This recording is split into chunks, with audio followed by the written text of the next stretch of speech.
Fascinating Victorian portraits with hidden mothers. Taking pictures is a breeze nowadays. However, in the 1800s, people would have to sit still for up to a minute while being photographed.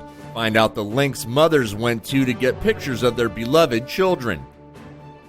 Camera technology has advanced to an amazing degree. The fact that everyone has, essentially, a pocket-sized computer combined with a camera is incredible, but it wasn't always that way. During the early days of photographs, cameras had long exposure times. The exposure times meant that subjects had to sit incredibly still for photographs. That's why many vintage portraits show people with serious, if not sullen, looks on their faces.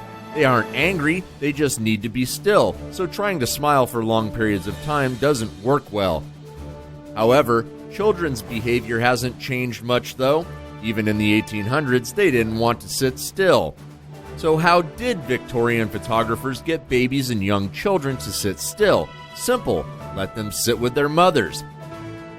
That's right, all those lumpy-looking chairs are actually mothers covered in cloth or drapes to make them look like furniture.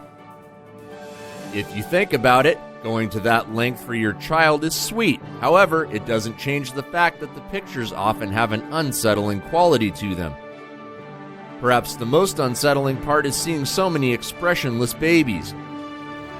Babies are supposed to be a source of delight and joy, yet you would never know it from these Victorian portraits. A baby's smile or laughter was simply too much for the exposure time of the period. Thus, photographers demanded straight faces, like little baby passport photos.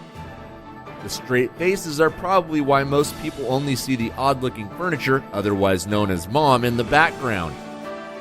It makes us wonder what conventions future generations will find strange. How will they appraise our current love of the selfie? At the very least, these pictures might have helped in terms of equality. How? Well, interestingly, many of the family photographers of the time were women.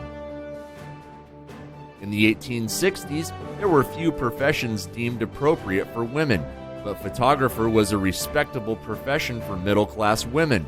According to The Guardian, the number of female professional photographers quadrupled between 1861 and 1871.